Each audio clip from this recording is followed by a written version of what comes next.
आज मैं गायिका ग्रेस को साझा करना चाहता हूँ। जारी रखते हुए, गायक के पास 5 गायक हैं।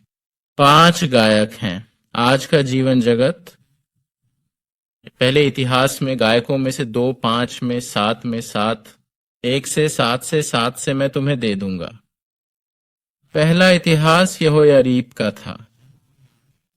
दूसरा इतिवृत्त है जेदया का। तीसरा क्रॉनिकोल है। हरीम का 5 कुत्ता मलकीजा का है और 6 कुत्ते मिजामिन के हैं। हाकोस के 6, अबीजा के 8, यीशु के 6, छेकान्या के 10, एल्याशीब के 10। 10वां जाकिम का 10वां है। दूसरा हुपा का है। 10वां जेशेबियाब का है। 10वां बिलगा का है। इमार के लिए 17वीं हाजिर के लिए, 18वीं हाफिजाज के लिए, 19वीं पेटाहया के लिए, 20वीं यहिजकेल के लिए, 21वां जाकिन के लिए, गमूर के लिए 22वां, 23वीं डेल्याह के लिए, 24वां दिन माजियाह के लिए। जब वे यहोवा के भवन में आए तो उस विधि के अनुसार जो उनके पिता हारून के द्वारा उन्हें दी गई थी और जिस प्रकार इस्राएल के परमेश्वर यहोवा ने उसे आज्ञा दी थी। आमीन। सही है। अतः पिछले सप्ताह हमने सीखा कि परमेश्वर ने लेवियों में से हारून के वंशजों अर्थात हारून के पुत्रों को चुना और उन्हें याजकों के 24 दल बनाए। हालांकि 4 बेटों में से नादाब और अबीहू गलत काम के कारण मर गए। तो मिस्टर स्मिथ विंक पैकेजिंग और व्याख्यान परिवारों वुवा विंकी और इटामा से अलग है। क्या ये 2 पुर्तगाली दूत स्मिता के चुने हुए प्रमुख होने चाहिए? कहा जाता है कि उन परियों की शक्ल हामिद जैसी होती है और कोरियाई भाषा में उनका नाम ह्यूक्योक फैक्ट्रीज है। एलाजाल और अत्तामा, वह यही हो सकता है। आपने किताब पढ़ी होगी और आप इन नामों से परिचित भी होंगे, लेकिन अगर आप नहीं जानते तो मैं आपको स्क्रीन पर दिखाऊंगा। यह संभवतः एलाजार और इत्तमा का नाम है।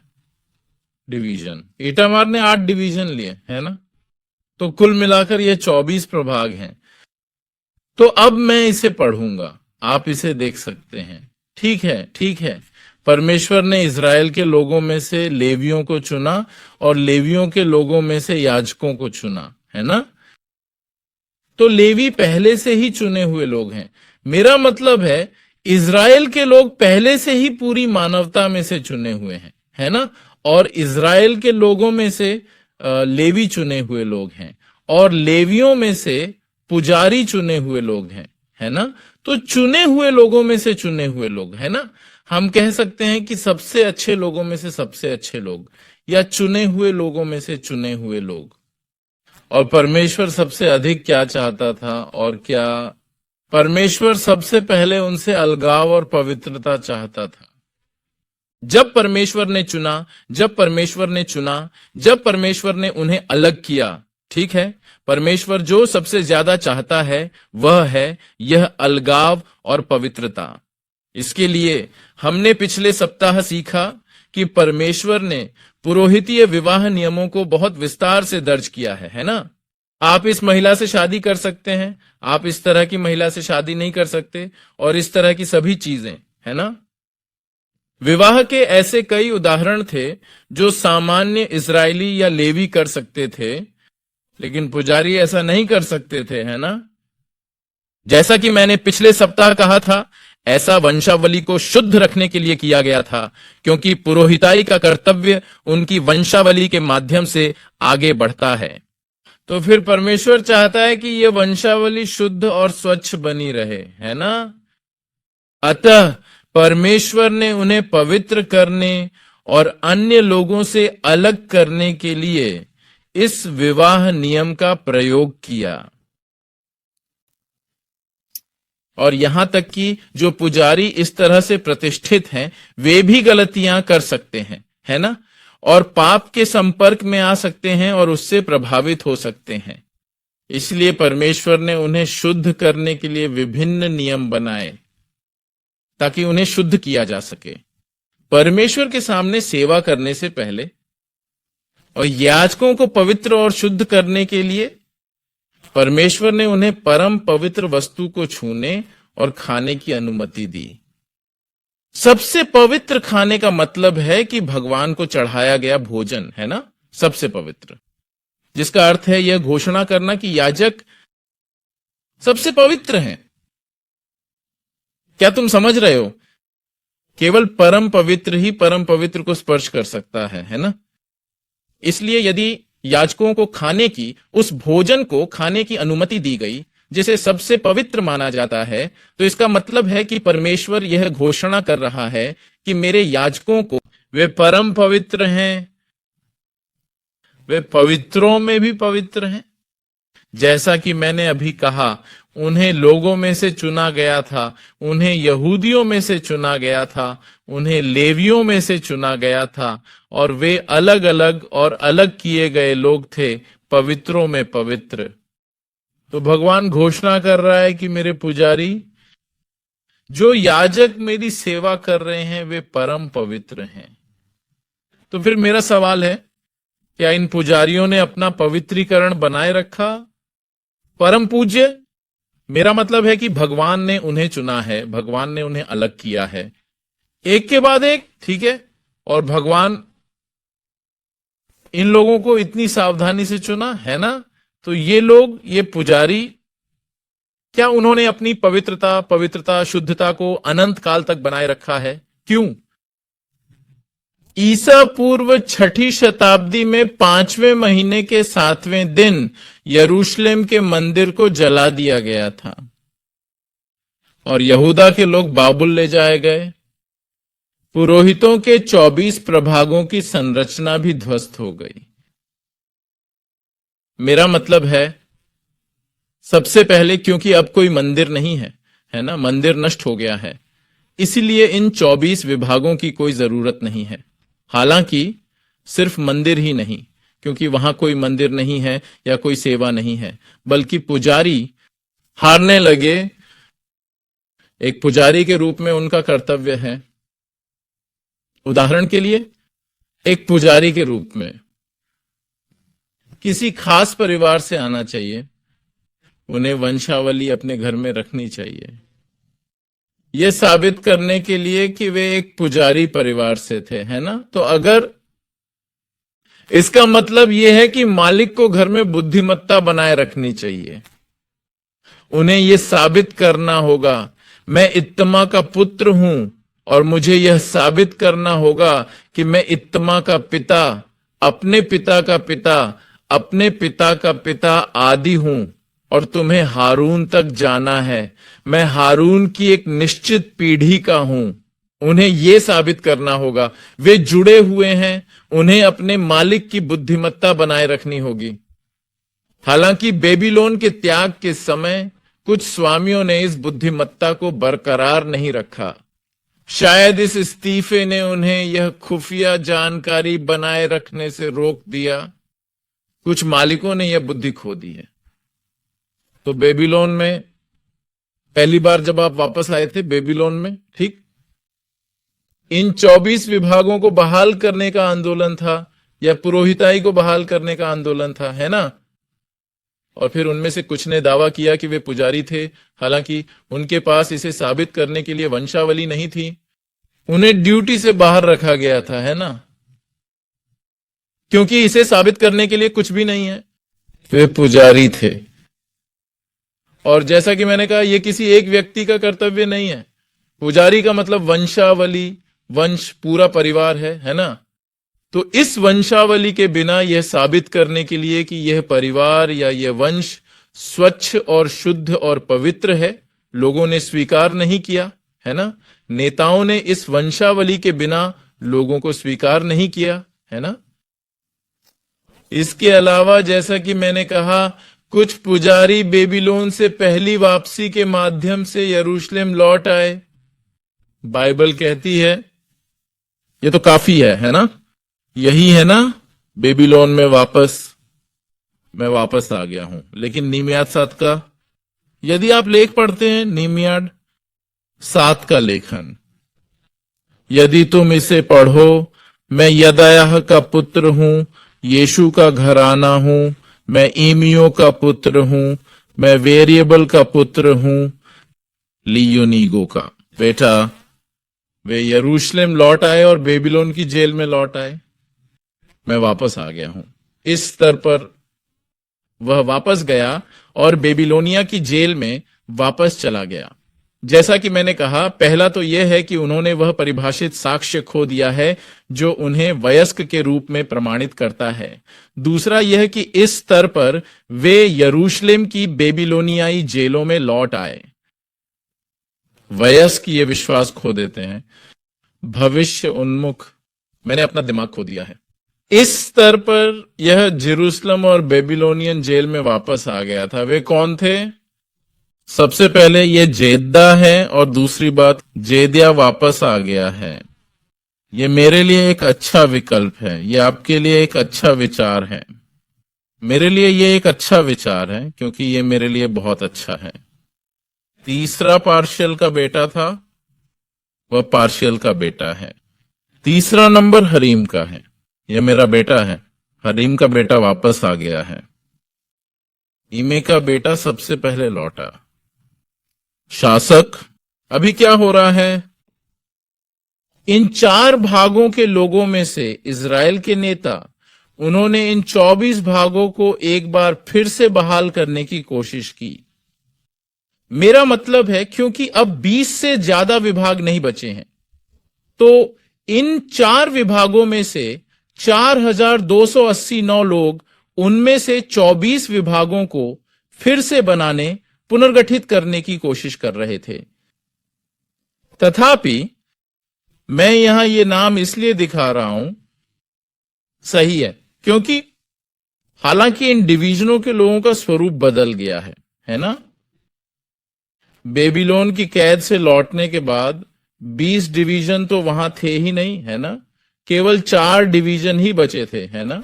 हालांकि उनके नाम रखे गए थे लेवी के गोत्र के समान, या रूबेन का गोत्र, है ना।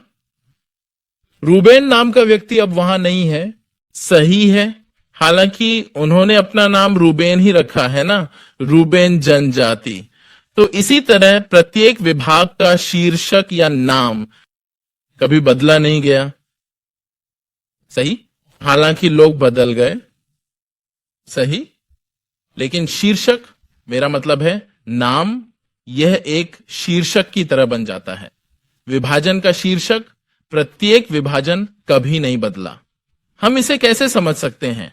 यदि आप लूका अध्याय 1 पद 5, लूका अध्याय 1 पद 5 को देखें, इसमें लिखा है कि यहूदिया के राजा हेरोदेस के दिनों में अबीजा के दल में जकरयाह नाम का एक याजक था, और उसकी एक पत्नी थी जो हारून की बेटी में से थी, और उसका नाम इलीशिबा था, सही। जो लोग बेबीलोन की कैद से वापस आए वे यदिया, इमेर, पशूर और हरीम थे, है ना। लेकिन यीशु मसीह के समय में ये क्या कहता है? जकरयाह अबीजा के विभाग से है, वह वापस नहीं लौटा, है ना। अबीजा का दल बेबीलोन की कैद से कभी वापस नहीं लौटा, है ना। तथापि जब ये 24 डिवीजन बहाल हो जाएंगे और जब इन लोगों को दूसरे डिवीजनों में अलग कर दिया गया, तो उन्होंने अपना नाम रखा, है ना। यहोयारीम, यदियाह, हारिम, सेउरीम, मलकीसा, और ये सभी नाम रखे गए। ये एक तरह से व्यक्तिवाचक संज्ञा बन गई, है ना, व्यक्तिवाचक संज्ञा। तो इसमें कोई परिवर्तन नहीं होता। उन 24 डिवीजनों का नाम शुरू से लेकर राजा दाऊद के समय से लेकर अंत तक कभी नहीं बदला, है ना। तो यह एक बात है जिस पर ध्यान देना चाहिए, है ना। डिवीजनों के नाम कभी नहीं बदले गए। लोग बदलाव ला सकते हैं, है ना? सही। एक और बात यह है कि जैसा कि मैंने कहा कि पुजारी भी, आप जानते हैं, अपना दिल खो चुके थे। उन्होंने अपना विश्वास खो दिया था और अपनी वंशावली खो दी थी, है ना? और जब मौका था तब भी वे यरूशलेम वापस नहीं लौटे, है ना? इसलिए परमेश्वर ने भविष्यद्वक्ता यहेजकेल के द्वारा चुने हुए लोगों की पुनर्स्थापना का दर्शन दिखाया। हम यहेजकेल मंदिर के दर्शन को जानते हैं, है ना? और इसका एक हिस्सा नए मंदिर के लिए रखे जाने वाले याजक पद के बारे में था, है ना? नए यहेजकेल मंदिर के लिए परमेश्वर ने ठीक यही आज्ञा दी थी कि केवल सादोक के पुत्र ही सेवा करेंगे। केवल सादोक के पुत्रों को ही उस नए मंदिर में सेवा करनी चाहिए। यहेजकेल अध्याय 44 पद 15। यहेजकेल अध्याय 44 पद 15 ये कहता है, लेकिन लेवीय याजक सादोक की संतान जो मेरे पवित्र स्थान की रक्षा करते थे, जब इस्राएल के पुत्र मुझसे दूर चले गए थे, वे मेरे पास आकर मेरी सेवा टहल करेंगे और वे मेरे सम्मुख खड़े होकर मुझे चर्बी और लोहू चढ़ाएंगे। यहोवा परमेश्वर की यही वाणी है। तो परमेश्वर कहता है कि नए मंदिर में जब यहेजकेल मंदिर स्थापित किया जाएगा, जब यहेजकेल मंदिर का जीर्णोद्धार किया जाएगा, तो याजकों के संबंध में मेरा एक नियम है। याजकों के बीच 24 दलों में से केवल सादोक के पुत्र ही मेरी सेवा करने के लिए अधिकृत हैं। और परमेश्वर ने इसके लिए विशेष कारण बताए। परमेश्वर ने केवल सिय्योन को ही अनुमति क्यों दी? इसके 3 कारण थे। यह सादोक के परिवार और सादोक के बेटे के लिए स्थापित किया गया है। बेशक यह कभी स्थापित नहीं हुआ था।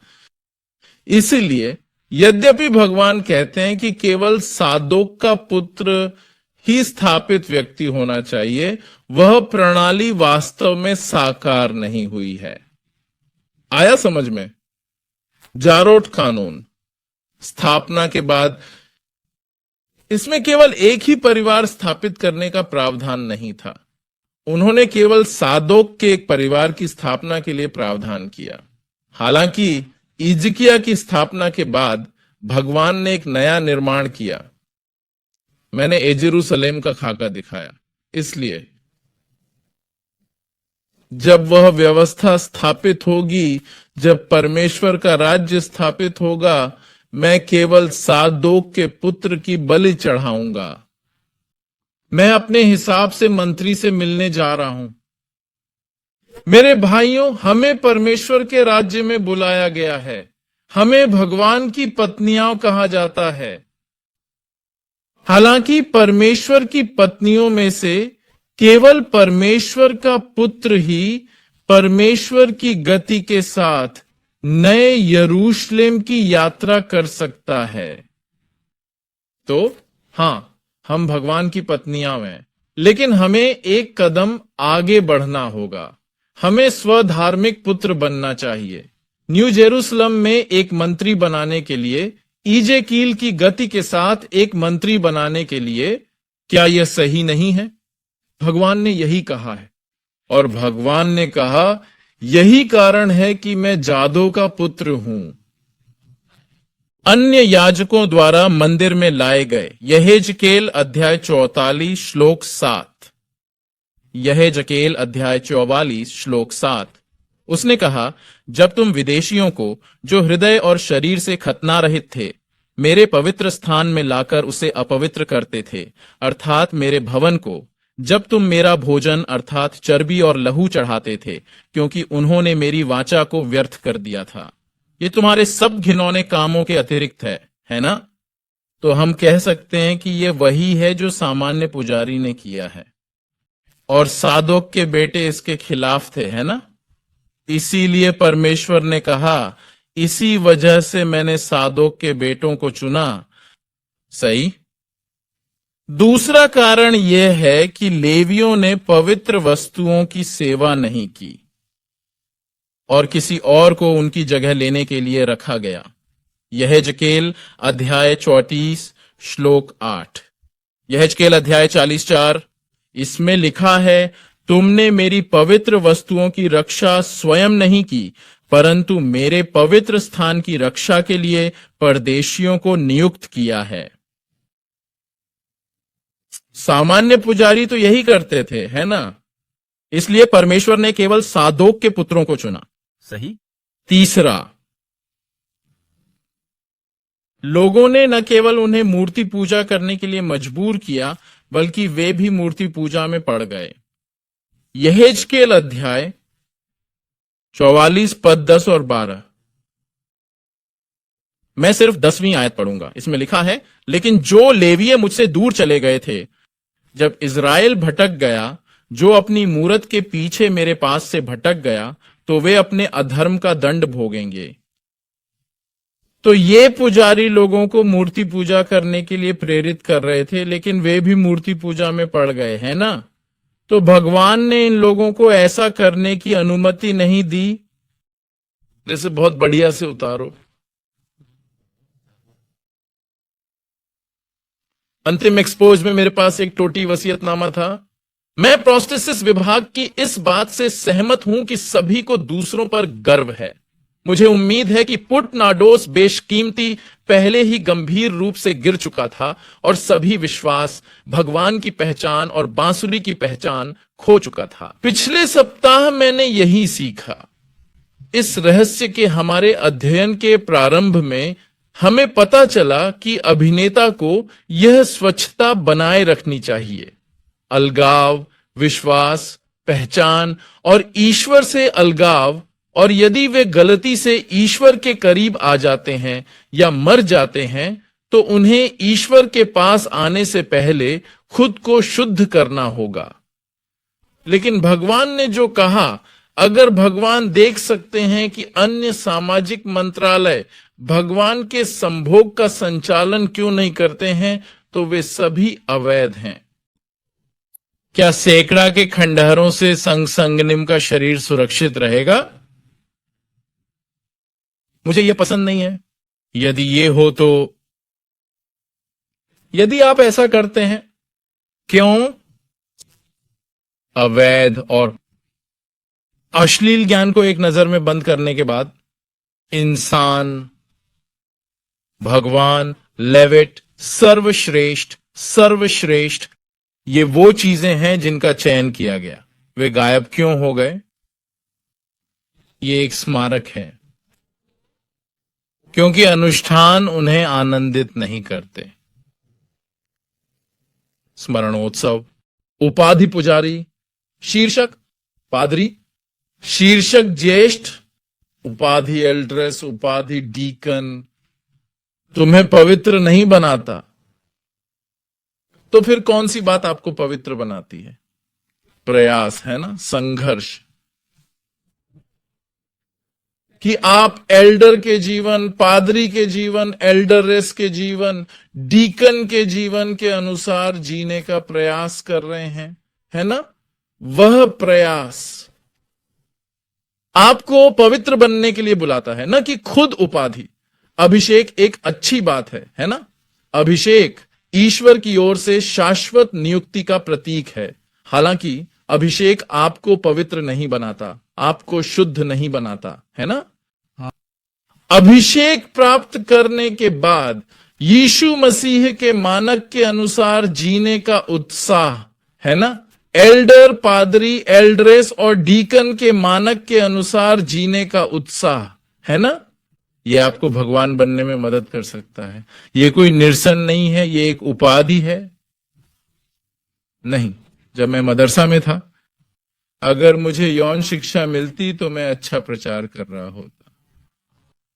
उन्होंने कहा कि वह ऐसा कर सकते हैं, काश मुझे यौन शिक्षा मिलती। उन्होंने कहा कि वह अच्छे से प्रचार कर सकेंगे, लेकिन ऐसा कभी नहीं हुआ। यदि यौन शिक्षा आपके उपदेश को अच्छा नहीं बना सकती, तो आप बिल्कुल भी भगवान नहीं बन सकते। अगर मुझे यौन शिक्षा मिलती तो मैं सोचता हूं कि मैं भगवान होता। ऐसा नहीं होता। यदि डेकन की परिषद ने इसे प्राप्त किया तो मुझे विश्वास है, मुझे लगता है वे इसका निर्माण करेंगे। नहीं, ऐसा नहीं होता। क्या यौन शिक्षा महत्वपूर्ण है? नहीं, लेकिन यह यौन शिक्षा के बारे में है। कार्यालय या कर्तव्य के अनुरूप जीवन जीने की कोशिश करते हुए श्रद्धावान, पवित्र और शुद्ध बनना मौत के बाद, वह जीवन आपको ईश्वरत्व और पवित्रता प्रदान करेगा और शुद्धिकरण, है ना। आज सतह पर हम पादरी, एल्डर, डीकन, एड्रेस या आम लोग हैं, लेकिन पहले पतरस अध्याय 2 पद 9 के अनुसार, पहले पतरस अध्याय 2 पद 9 में कहा गया है कि हम सभी शाही याजक हैं, है ना। हम सभी शाही याजक हैं। इसलिए हमें यह विश्वास करना चाहिए कि हमें परमेश्वर के याजक बनने के लिए ईमानदारी से प्रयास करना चाहिए। परमेश्वर ने हमें पहले ही नियुक्त कर दिया है। परमेश्वर ने हमें पहले ही अपने याजक के रूप में नियुक्त कर दिया है। तथापि उसमें भी वे परमेश्वर और परमेश्वर के मार्ग को अलग कर देंगे। अतः भगवान का शिष्य बनने के लिए हमें प्रयास करना ही होगा। क्या ये नहीं? हमें ईश्वर और ईश्वर का जीवन जीना चाहिए। हमें खुद को करीब लाना होगा। हमें खुद को करीब लाना होगा। प्रार्थना और ईश्वरीय जीवन अंदर, तब हम ईश्वर का मार्ग बन जाते हैं। एक बनना कैसा होगा? हम भगवान के शिष्य हैं। एक बनना कैसा होगा? मैंने पहले इस स्याह टॉवर के बारे में तथ्य पढ़े हैं। हालांकि लेबर्ट कोर ने कहा कि भगवान के शिष्य को यीशु के लिए प्रस्थान करना चाहिए और मेरे प्रतिबिंब की रक्षा करनी चाहिए, और वह यीशु के लिए प्रस्थान करेगा और मेरे प्रतिबिंब की रक्षा करेगा और मेरी तरफ आएगा। और वे मेरे पास खड़े रहे और मुझसे कहा कि मैं उन्हें अपना शरीर और अपना दिमाग दे दूं। तो भगवान ने मुद्दा छोड़ दिया उसकी सेवा करने के लिए। तो फिर हम सादोक के पुत्र कैसे बन सकते हैं? सादोक के पुत्र कौन है? मैं इसके बारे में चिंतन कर रहा था और मुझे कुछ बहुत दिलचस्प बात मिली। सही, आप जानते हैं पहला स्थान जहां यह पुजारी या कोहेन, मुझे यकीन है कि आपको हिब्रू शब्द कोहेन याद होगा जिसका अर्थ पुजारी होता है ना। तो बाइबल में पहला स्थान जहां कोहेन या पुजारी का उपयोग किया गया है वह कहां है? उत्पत्ति अध्याय 14 18वां श्लोक। सही है, उत्पत्ति अध्याय 14 श्लोक 18।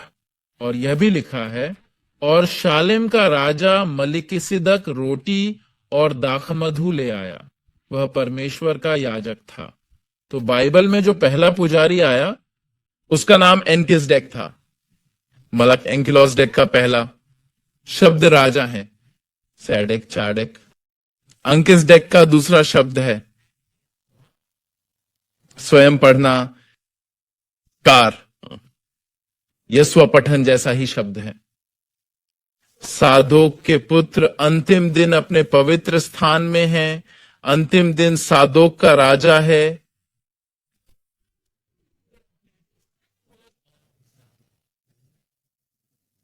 सादोक का राजा तो एनकिसडेक राजा का न्याय है, स्वाध्याय ही न्याय है, क्योंकि वह आत्म विनाश का राजा है। जेनेसिस श्रृंखला में मायकिसडेक आत्म विनाश का राजा है। सादोक का अर्थ शांति है, इसलिए उन्हें शांति का राजा या न्याय का राजा भी कहा जाता है। और वह बाइबल में आने वाले पहले राष्ट्रपति थे। फिर यदि आप हिब्रू पुस्तक को देखें, इब्रानियों की किताब, यह इब्रानियों की पुस्तक का तीसरा अक्षर है। हेब्रियों की पुस्तकों में से तीसरी है। यह एक पत्र है। हेब्रियों की किताब हेब्रियों की है। पुस्तक का तीसरा भाग, यह एक पत्र है। शीर्षक का समाधान किया जाना चाहिए। मायोकिसडेक के नियंत्रण के अनुसार वह हमेशा के लिए एक पवित्र पिता बन जाएगा। हिब्रू भाग के 3 श्लोक 17 उसे देख रहे हैं। मायोकिसडेक के नियंत्रण के अनुसार वह हमेशा के लिए एक पवित्र पिता बन जाएगा। तो पवित्र पिता, ऑटो के पुत्र पवित्र पिता इस्कील में काम करेंगे। पिता इस्कील हैं पहरा। राजा के नियंत्रण के अनुसार भगवान इन लोगों के माध्यम से पवित्र पिता इस्कील की रक्षा करते हैं। यह पवित्र पिता इस्कील की रक्षा करना है। भगवान अंतिम दिन इन लोगों को मेरे पिता और इस्कील पिता के पास बुलाएंगे। फादर इस्कील को नहीं, हम यीशु के जीवन के माध्यम से पिता के पास आते हैं। यीशु के जीवन के माध्यम से हमारे पाप हमेशा के लिए माफ कर दिए जाते हैं। यीशु के जीवन के माध्यम से आप आत्म धार्मिक पुत्र, एक सच्चे, सिद्ध और धर्मी व्यक्ति बन जाएंगे। तो लोगों, बेशक हम प्रिंसिपल हैं, लेकिन हमारे पास अभी भी मानवीय विशेषताएं हैं। हम गलत निर्णय लेते हैं और कभी कभी हम यीशु के विरुद्ध पाप करते हैं। हालांकि हम यीशु में मौजूद हैं, हम यीशु के हाथ से बंधे हैं, हम यीशु के पुत्र हैं, आत्म धार्मिकता के पुत्र हैं। यीशु के रक्तचाप के अनुसार, यीशु के साहस के अनुसार, यीशु के प्रेम के अनुसार, यीशु का अलगाव और परिभाषा।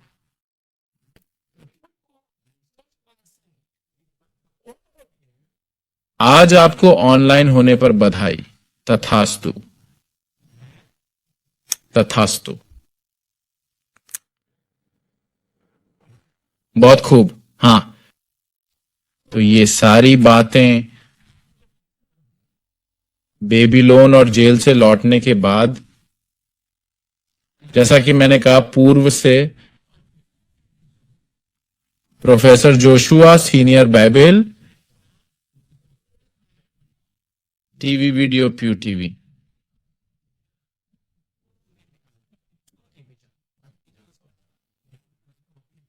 नेता है ना, तो वह केवल 22 नेता और 22 दल बनाने में सक्षम था।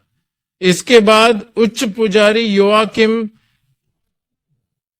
स्थिति के अनुसार पुनर्गठित किया गया और इस बार 20 दल बनाए गए, है ना, 20 दल। और उसके बाद महायाजक एल्याशीब पुनर्गठित किया गया और 21 डिवीजन बनाए गए।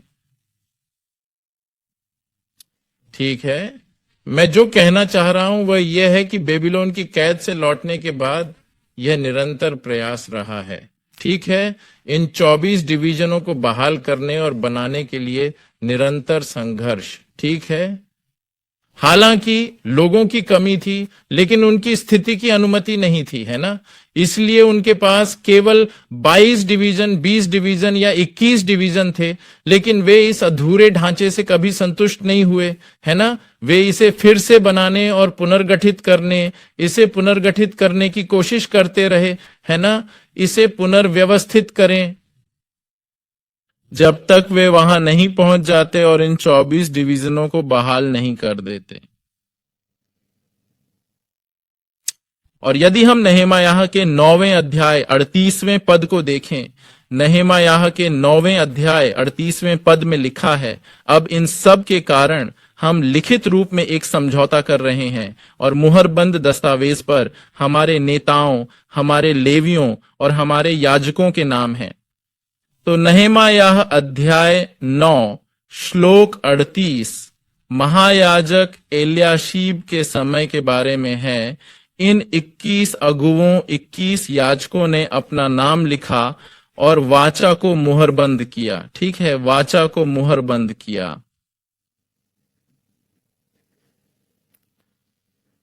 मंदिर के पुनर्निर्माण के बाद भी और युद्धों का पुनर्निर्माण पूरा हो गया, गैर यहूदी राष्ट्र की ओर से खतरे अभी भी जारी थे,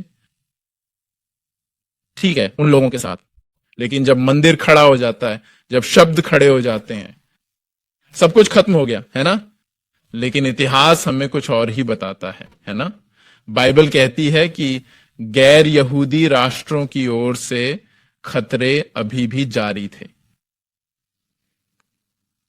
इस समय जनता के नेता पुजारी सहित पछतावा और वाचा को सील कर दिया। वाचा को सील करने का क्या मतलब है? मैं इस वाचा से बंधा हुआ हूं, है ना। जब आप दस्तावेज पर हस्ताक्षर करते हैं तो आप अपना नाम लिखते हैं और आपने उस पर हस्ताक्षर किए हैं, है ना, हस्ताक्षर। तो उसी तरह वे वाचा पर मुहर लगाए गए, अपना नाम डालकर, है ना। मैं पुजारी डेविड इस बात से सहमत हूं और मैं इस वाचा को अपने नियम और नियम के रूप में रखने का वचन देता हूं, है ना। तो ये 21 नेता या 21 पुजारी, वे उन्होंने इस क्वारंटाइन से बदला लिया, उन्होंने बदला लिया। वे अपने विश्वास का बदला लेने में सफल रहे। महत्वपूर्ण ये क्या है? नेताओं ने बदला लिया। अन्य नेता, वयस्क अन्य नेता हैं, उन्होंने बदला लिया। वे परमेश्वर के वचन पर लौट आए, वे परमेश्वर के वचनों पर लौट आए। क्या देश पीड़ित है? क्या चर्च पीड़ित है? क्या आपका परिवार पीड़ित है? फिर नेता और संत पहले बदला लेते हैं और भगवान के वचनों का पालन करते हैं। भगवान के शब्द बंद करना, इसे हम तक पहुंचाने का यही एकमात्र तरीका है। हमें आजाद होना चाहिए, हमें आजाद होना चाहिए। सारे दर्द दूर हो सकते हैं, वहां है। नेता बैठते हैं और उछल पड़ते हैं और यह न्याय पर वापस आता है। बेबीलोन की जेल में यही देखने को मिला। नेताओं और कवियों की बात करें तो आपको पहले खड़ा होना होगा, लेकिन पहला पिता दूसरा। ये राजा के कवि हैं। यदि कवि उछलते हैं तो मेरा मतलब है कि हम सब भी उछल पड़ते हैं। यदि कवि देवता बनकर उभरे तो हमें भी ऊपर उठना चाहिए। हम न्याय के पास वापस आते हैं, हम न्याय से भर जाएंगे। मैं इस दुनिया की रक्षा करता हूं, मैं इस दुनिया में विश्वास करता हूं।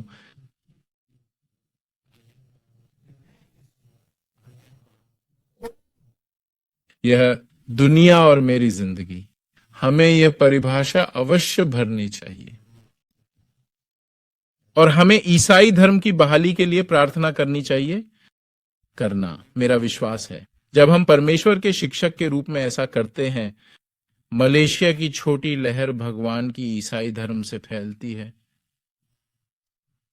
और मुझे विश्वास है ये एक बड़ी बड़ी लहर है, से बनाऊंगा और वह लहर दुनिया के सभी शिक्षकों के लिए है। ईश्वर की ओर से ईसाई धर्म की पुनर्स्थापना हमारे पास आएगी। तथास्तु।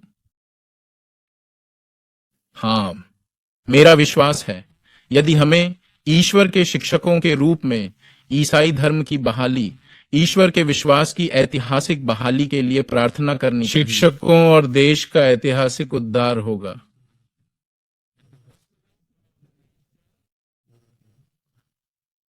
हाँ, इसलिए मैं आपके लिए आशा और प्रार्थना करता हूं, एक पुजारी के रूप में।